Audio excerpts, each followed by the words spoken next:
Graph education academy के online classes में आपका एक बार फिर से स्वागत है। मैं हूं नितिन शर्मा और हम स्टडी कर रहे हैं सॉलिड स्टेट। सॉलिड स्टेट के अंदर हमने सुपर कंडक्टिविटी चैप्टर स्टडी किया था, उसको हम आगे बढ़ाते हैं और आज हम स्टडी करेंगे जोसेफ्सन प्रभाव, जोसेफ्सन इफेक्ट। देखो, एक काफ़ी अच्छा और काफ़ी इजी टॉपिक है इस चैप्टर का, जोसेफ्सन प्रभाव, जोसेफ्सन इफेक्ट। ये पिछले लास्ट 2 ईयर या 3 ईयर से इसे ऐड किया गया है, पहले ये था नहीं। अब देखिए जोसेफ्सन प्रभाव होता क्या है, जोसेफ्सन इफेक्ट।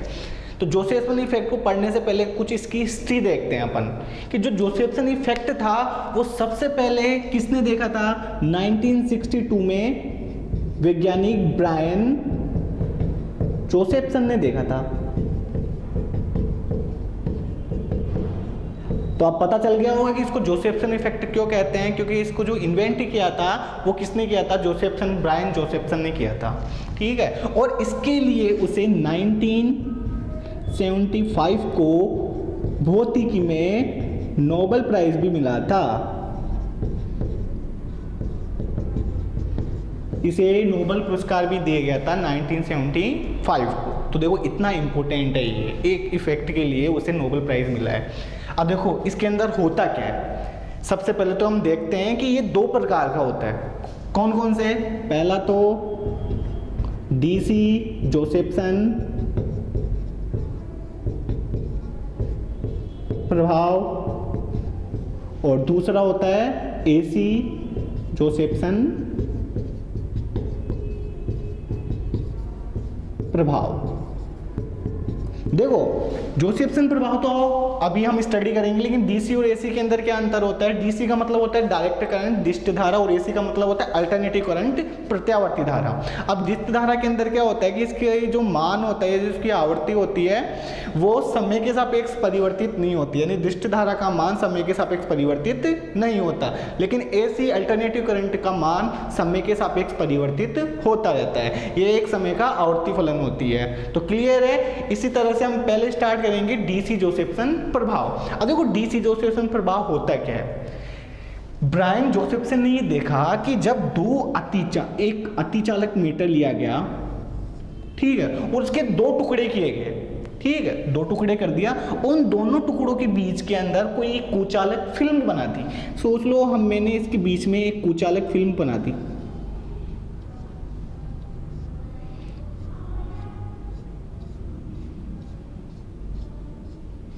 ये लो, ये क्या है, कुचालक फिल्म, कुचालक फिल्म बना दी। ये अतिचालक फर्स्ट है और ये अतिचालक सेकंड है। ये जो कुचालक फिल्म है इसकी जो मोटाई होती है वो नैनोमीटर ऑर्डर की होती है, यानी हम बोल सकते हैं कि इसकी जो मोटाई होगी वो लगभग कितनी होगी, 1 नैनोमीटर। क्लियर है। जब उन्होंने देखा कि 1 और 2 इस अतिचालक को जब क्रांतिक ताप से कम ताप पर रखा जाता है, इस T का मान TC से क्या होता है, कम, क्रिटिकल टेम्परेचर से कम होता है, तो इनके बीच डायरेक्ट करंट, दिष्ट धारा प्रवाहित होती है। क्लियर है। इन अतिचालकों के मध्य बिना बाह्य विद्युत क्षेत्र में बिना वोल्टा आरोपित किए इनके मध्य दिष्ट धारा प्रवाहित होगी, और यही प्रभाव क्या कहलाता है, जोसेफ्सन प्रभाव कहलाता है। तो क्लियर है। तो देखो इसकी हम डेफिनेशन या इसके बारे में इंट्रोड्यूस कर सकते हैं कि जब किन्हीं 2 अतिचालकों के मध्य, 2 अतिचालकों के मध्य एक पतली कुचालक फिल्म रखते हैं, इसके अंदर हम लिख सकते हैं इसकी ऑर्डर कितनी होती है, 1 नैनोमीटर। तो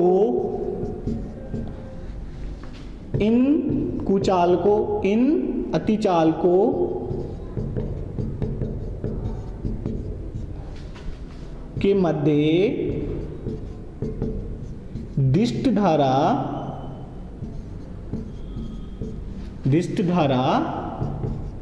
प्रवाहित होती है। कौन सी धारा प्रवाहित होगी स्टूडेंट्स, दिष्ट धारा। ठीक है। ये जो दिष्ट धारा होगी इसका जो वैल्यू होगी वो किस पे डिपेंड करेगी, कुचालक फिल्म की मोटाई पे डिपेंड करेगी। जितनी ज़्यादा मोटाई लोगे उसमें दिष्ट धारा का मान उतना ही कम आएगा, और जितनी कम मोटाई लोगे दिष्ट धारा का मान उतना ही ज़्यादा आएगा। तो हम बोल सकते हैं कि प्रवाहित दिष्ट धारा का मान, दिष्ट धारा का मान ली गई कुचालक फिल्म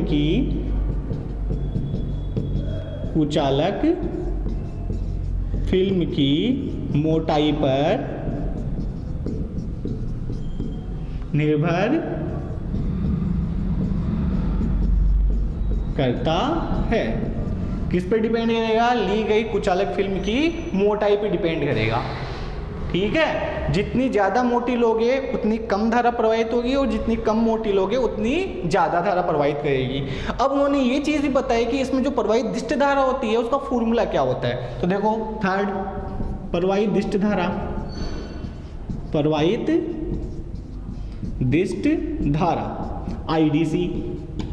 IDC इक्वल टू क्या होती है, I मैक्सिमम साइन फाई। अब देखो आई मैक्सिमम क्या होती है, कोई भी एक धातु होता है या कोई अतिचालक होता है वो एक ही लिमिट तक धारा को सहन कर सकता है, उससे अधिक धारा को वो सहन नहीं कर सकता, वो डैमेज हो जाता है। तो ये वही धारा है जिसको वो सहन कर सकता है। उस अधिकतम धारा की वैल्यू को हमने क्या माना है, आई मैक्स माना है। और यहाँ पे जो ये फाई होता है वो फाई होता है फेज डिफरेंस, कलांतर। फाई को हमने क्या लिया है, कलांतर। अब देखो कलांतर किनका, देखो इधर भी क्या होते हैं, सुपर इलेक्ट्रॉन होते हैं, अतिचालन इलेक्ट्रॉन होते हैं, उधर भी क्या होते हैं, अतिचालन इलेक्ट्रॉन होते हैं। क्लियर है, इलेक्ट्रॉन बहुत ही सूक्ष्म पार्टिकल होते हैं। और डे ब्रोगली भैया ने ये बताया है कि ये जो इलेक्ट्रॉन सूक्ष्म पार्टिकल्स होते हैं वो कण के साथ साथ वेव की भांति भी व्यवहार करते हैं। ठीक है, तो इसका मतलब ये किसकी भांति व्यवहार करेंगे, वेव की भांति व्यवहार करेंगे। अगर हम मानते हैं कि फर्स्ट के अंदर इस प्रथम इलेक्ट्रॉन और इस प्रथम अतिचालक के अंदर जो इलेक्ट्रॉन है उनकी जो कला है, क्योंकि वेव की भांति व्यवहार करें, वेव की कोई ना कोई फेज होती है, तो इसकी कला की हमने क्या मान ली, φ1 मान ली। और जो इस सेकेंड अतिचालक के अंदर इलेक्ट्रॉन उपस्थित है उनकी कला हमने क्या मान ली, φ2 मान ली। तो उन्होंने बोला कि इन दोनों इलेक्ट्रॉन्स की कलाओं का जो अंतर होता है उसे हम फाई बोलते हैं, कलांतर बोलते हैं। तो इसका मतलब हम बोल सकते हैं कि फाई इज इक्वल टू कितना हो जाएगा, φ1 माइनस φ2, जो उपस्थित इलेक्ट्रॉन की कलाओं के अंतर के बराबर होता है। क्लियर है, इस प्रभाव को क्या कहते हैं, डीसी जोसेफ्सन इफेक्ट, डीसी जोसेफ्सन प्रभाव। ये प्रभाव क्या कहलाता है, डीसी जोसेफ्सन प्रभाव। क्लियर है, नॉर्मल सा प्रभाव हो, आपको केवल एक डायग्राम बना के आना है और इसको ये चीजें समझा के आनी रहती है। उसके बाद के अंदर नेक्स्ट अपन स्टडी करते हैं एसी जोसेफ्सन प्रभाव।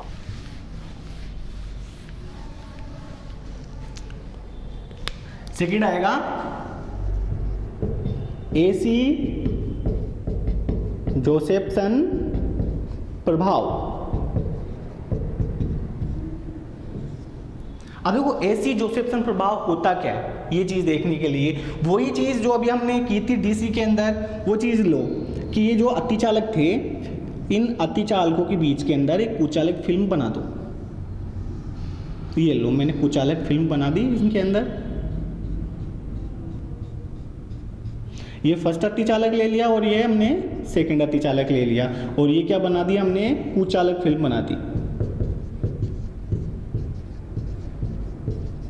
कुचालक फिल्म बना दी। ठीक है, इसको मैंने V वोल्टेज इसके ऊपर अप्लाई कर दिया।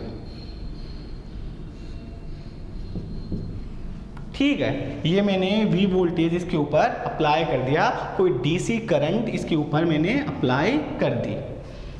ठीक है, जब हम इसके ऊपर V वोल्टेज, कोई दिष्ट धारा या दिष्ट वोल्टेज इसके ऊपर आरोपित करते हैं, तब इसके अंदर से भी क्या बहेगी, धारा प्रवाहित होगी। लेकिन अब इसके अंदर जो धारा होगी वो डीसी ना होके क्या होगी, एसी। इसका मतलब क्या हुआ कि उस धारा के कला में लगातार परिवर्तन आता रहेगा। इसका मतलब हम बोल सकते हैं कि इसके अंदर जो इलेक्ट्रॉन है और इसके अंदर जो इलेक्ट्रॉन है उनकी कलाओं का अंतर होगा फाई, वो लगातार परिवर्तित होगा। किसके रेस्पेक्ट में परिवर्तित होगा, इस V के रेस्पेक्ट के अंदर परिवर्तित होगा। तो ये फाई क्या होगी, परिवर्तित होगी। और इसका कारण क्या होगा फाई परिवर्तन का, V जो हम इसके ऊपर आरोपित कर रहे हैं। क्लियर है। तो हम इसके लिए इसकी डेफिनेशन लिख सकते हैं कि जब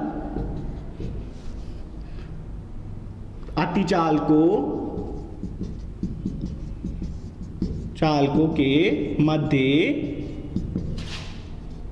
एक पतली कुचालक फिल्म रखकर इस पर बाह्य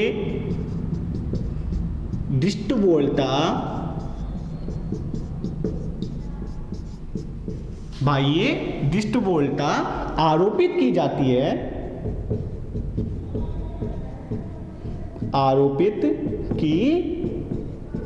जाती है तो इसमें प्रवाहित धारा का मान व कला का मान वोल्टा के सापेक्ष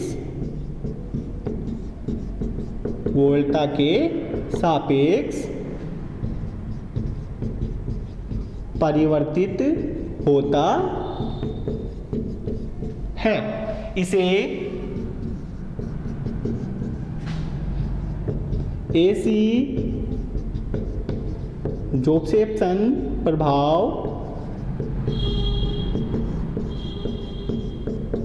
कहते हैं। क्लियर है। वहां पे धारा का मान बदल नहीं रहा था इसलिए हम उसे बोले थे डीसी जोसेफ्सन प्रभाव, लेकिन यहाँ पे धारा का मान बदल रहा है इसलिए हम बोलते हैं इसे एसी जोसेफ्सन प्रभाव। ये देखा गया कि इसकी जो कला होती है उस कला में जो परिवर्तन होता है, कला में जो परिवर्तन होता है किसके सापेक्ष, समय के सापेक्ष, वो किसके ऊपर डिपेंड करता है, V पर डिपेंड करता है। और कितना होता है 2E/h V, जहाँ पे E क्या होता है, इलेक्ट्रॉन की वैल्यू होती है, H क्या होती है, प्लांक कांस्टेंट होता है, और V क्या होता है, आरोपित वोल्टेज होती है जो हम इसे बैटरी के थ्रू दे रहे हैं। क्लियर है। अब देखिए यहाँ से कि अगर मैं इसको इधर लेके चले जाऊं तो d फाई इजिकल टू कितना हो गया 2E/h, ये कितना हो गया V और ये कितना हो गया dt। दोनों तरफ मैंने इंटीग्रेशन कर दिया।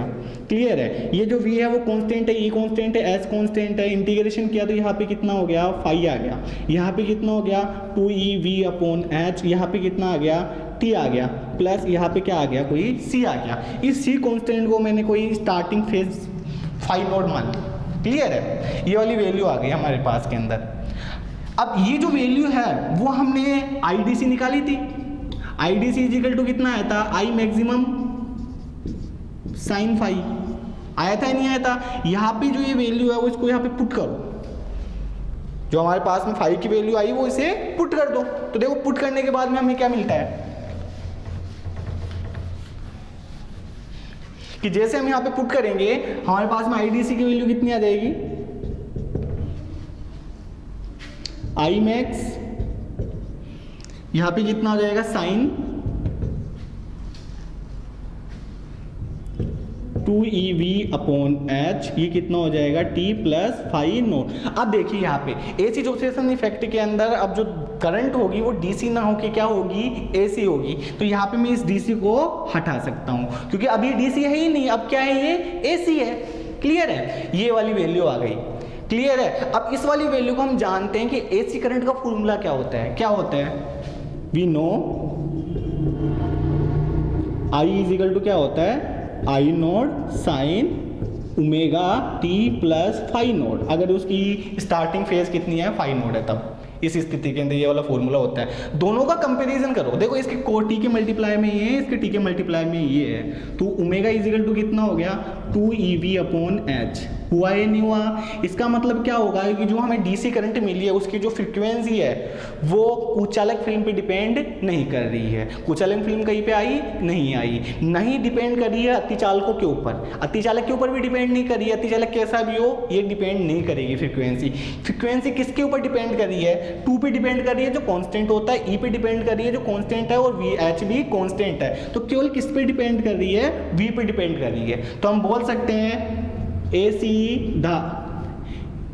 एसी की आवृत्ति आरोपित बाह्य वोल्टता पर निर्भर करती है।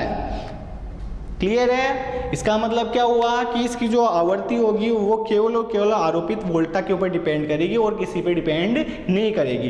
इस तरीके से हमारा जोसेफ्सन प्रभाव कंप्लीट होता है, जिसके अंदर हमने डीसी और एसी दो प्रकार के जोसेफ्सन प्रभाव स्टडी किए हैं, और ये नॉर्मल्स है, पहले डीसी और फिर एसी। क्लियर है? उसके बाद के अंदर अपन स्टडी करते हैं छोटे छोटे टॉपिक्स, छोटे छोटे थ्योरी के टॉपिक्स आएंगे, वो अब अपन यहाँ पे स्टडी करेंगे। तो देखिए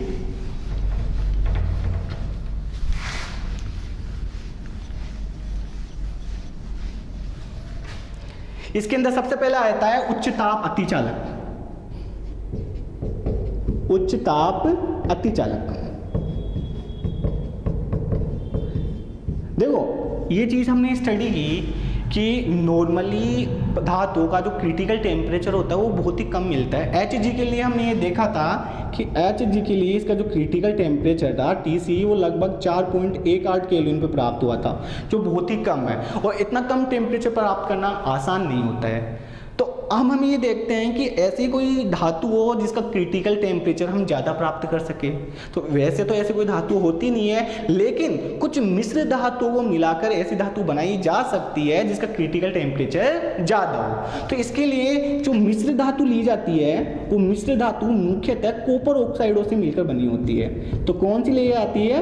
कॉपर ऑक्साइड के लिए ली जाती है। ठीक है, तो बिल्कुल कॉपर ऑक्साइड से मिलकर बनी ऐसी मिश्र धातु जिसका क्रिटिकल टेम्परेचर क्या होता है? उच्च होता है, हाई होता है। ऐसे पदार्थ या ऐसे अतिचालक पदार्थ क्या कहलाते हैं? उच्च ताप अतिचालक कहलाते हैं। क्लियर है? अब देखिए उच्च ताप अतिचालकों के वैसे तो बहुत सारे एग्जाम्पल होते हैं कि नॉर्मली इसके अंदर बहुत सारी मिश्र धातुएं मिलकर हम इसे बना सकते हैं, लेकिन इसका एक नॉर्मल सा एग्जाम्पल होता है, वो देखिए Sg0.2 Ti 0.8 Ba2 Cu3O। ठीक है, ये एक प्रकार की मिश्र धातु है। ठीक है, जिसके अंदर देखो कॉपर ऑक्साइड आ रहे हैं। इसको जब हम स्टडी करते हैं तो हम यहाँ पे देखते हैं कि इसका जो क्रिटिकल टेम्परेचर होता है वो लगभग 130 केल्विन प्राप्त होता है इस मिश्र धातु के लिए। इसका मतलब क्या हुआ कि इस मिश्र धातु की सहायता से हम उच्च ताप पर अतिचालक बनने वाले पदार्थों को प्राप्त कर सकते हैं। तो नॉर्मल सी चीज है, उच्च ताप अतिचालक आपको एक शॉर्ट डेफिनेशन के अंदर पूछा जा सकता है। उसके बाद के अंदर नेक्स्ट आता है इलेक्ट्रॉन अतिचालक। इलेक्ट्रॉन अतिचालक,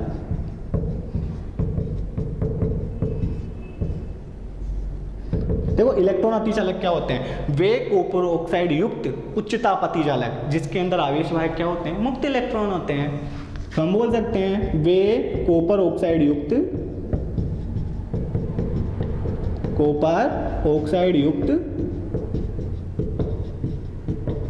उच्च ताप अतिचालक जिनमें आवेश वाहक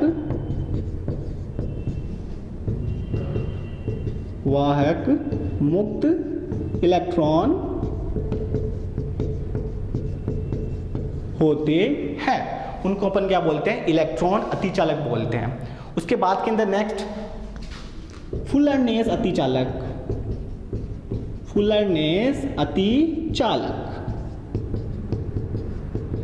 देखो ये एंट्रेंस के अंदर पूछा हुआ क्वेश्चन है कि आपको कोई फुलरनेस अतिचालक की पहचान कैसे की जाए। तो देखो जो क्षारीय धातु होती है